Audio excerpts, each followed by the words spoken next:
watch out, watch it!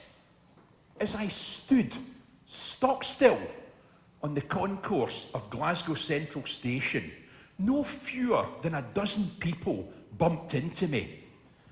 And I'm not difficult to see, am I? Mr. Contest Chair, ladies and gentlemen, it turns out I've become so big and fat that I've developed my own gravity and I'm sucking people in like meteors. My weight problem was further confirmed when I boarded the train. There was one empty seat. It was the middle one in a row of 3. The looks of sheer terror on the faces of the passengers as I lumbered towards that tiny gap told their own story. I had to lose weight. And that's difficult, because it's not even my fault that I'm fat. It's my pal Scotty's. Scotty's one of these little wiry guys that can eat a whole case of lard and not put on a single ounce. But he's fit and he's thin, so I felt obliged to listen to him. And he gave me 3 pieces of advice, delivered in that slightly condescending tone that skinny people reserve for us fatties. His first piece of advice: don't skip breakfast. Breakfast's the most important meal of the day. If you skip breakfast, you'll eat more during the day. So I started to have breakfast. Nothing much, just some toast and cereal, sausage, egg, bacon, black pudding, beans, tomatoes, mushrooms, fried bread, some more toast, coffee, juice, a normal breakfast. And he was half right. I didn't eat more during the day. I couldn't. But I did put on weight.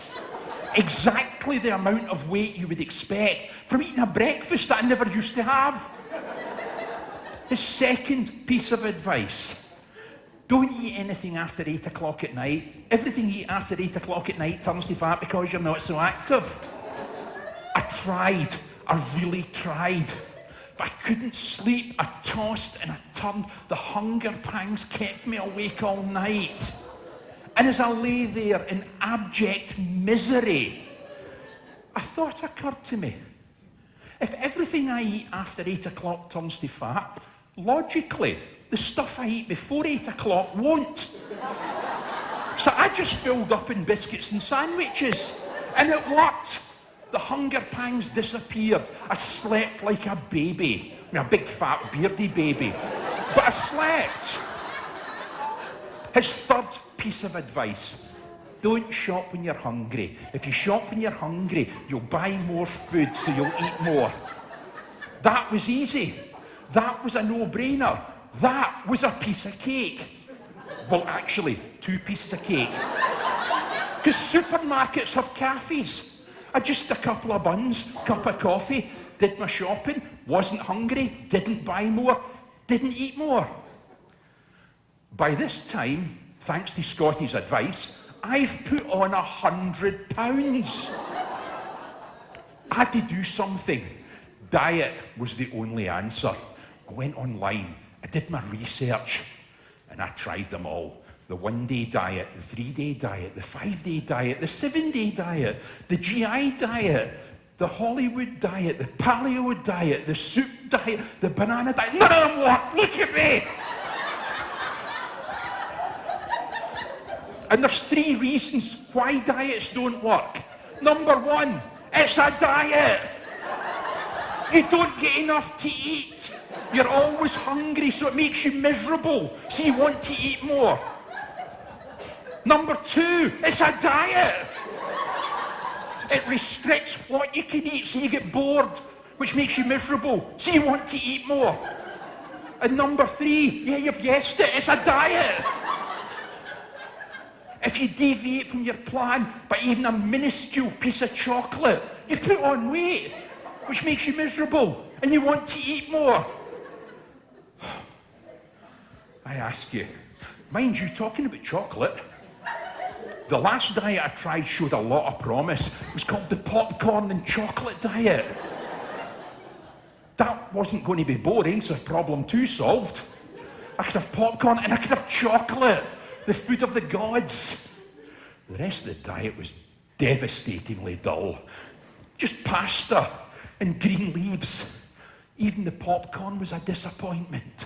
It was this plain, unsalted variety, not that lovely, juicy, toffee-coloured stuff you get at the cinema, but I still had that slab of chocolate to look forward to. I say slab.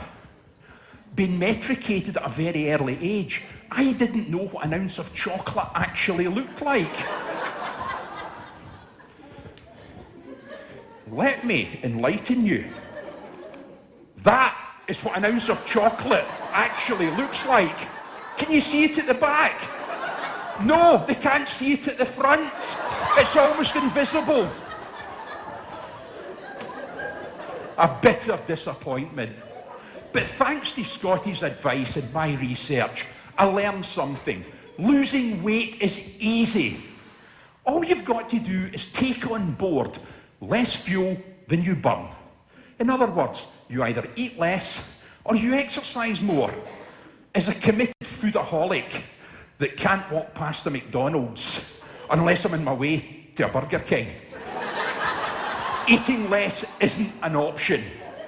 A couple of months ago, I joined a gym. Go me! Apparently, joining's not good enough. Apparently, you have to turn up and actually use the equipment. Mr. Contest Chair, ladies and gentlemen, Monday morning, the new exercise regime begins. Is it going to work? I don't know, but what I can tell you is just thinking about it's making me hungry. But where did I put that chocolate?